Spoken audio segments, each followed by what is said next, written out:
Hi, do you like fresh veggies? Well, I do. And today I'm going to show you how to grow your own fresh veggies. And it's going to be fun, it's going to be easy, and it's going to be inexpensive. So I've had my own home garden for almost 30 years. And then before that, I used to watch my grandfather garden. He had a big vegetable garden and he would get fresh celery and fresh carrots and fresh lettuce and fresh tomatoes and green beans and on and on and on. Delicious. But now that he's gone, I like to grow my own veggies.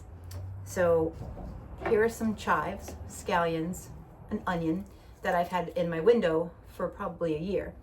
As it grows, I just clip it, use it, and it keeps growing. It's great. So since I already have some scallions, I'm gonna start some basil. Basil's great, and same thing, you can keep cutting and cutting and cutting, and you'll get more and more and more, and it keeps replenishing itself.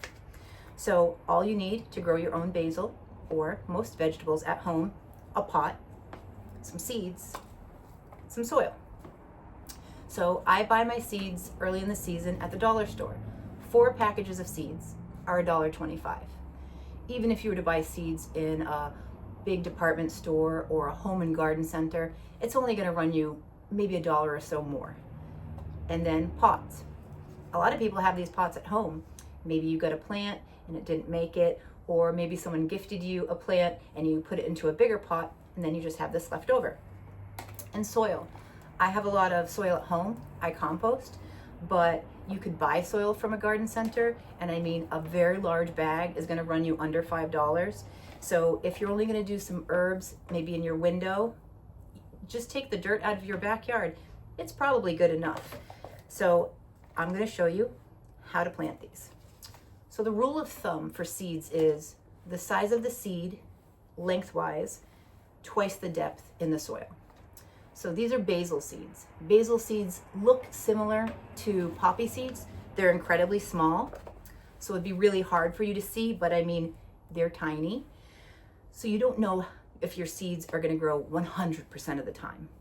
So what I like to do, given they're so inexpensive and so easy to grow, I will take maybe 20 seeds and put them into a pot instead of just a few.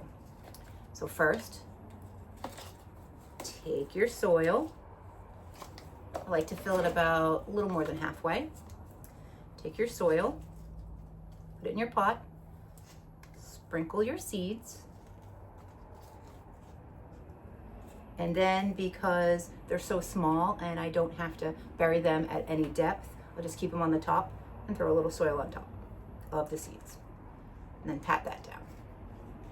And the reason I'm patting it down is I want the soil to come in contact with the seed, but also you have to water it. And if you pour the water in and you don't really pat down your seeds, they tend to spread and they can just go in places that you didn't really want them. So just a little bit of water. And honestly, that's it. You can take this pot now and you can put it in a window of your home because it's a little chilly come spring, and then you can wait for it to start to bloom. And once you get your basil, when it's a little up to here, you can start cutting it and you can start eating it. You can start putting it in your recipes.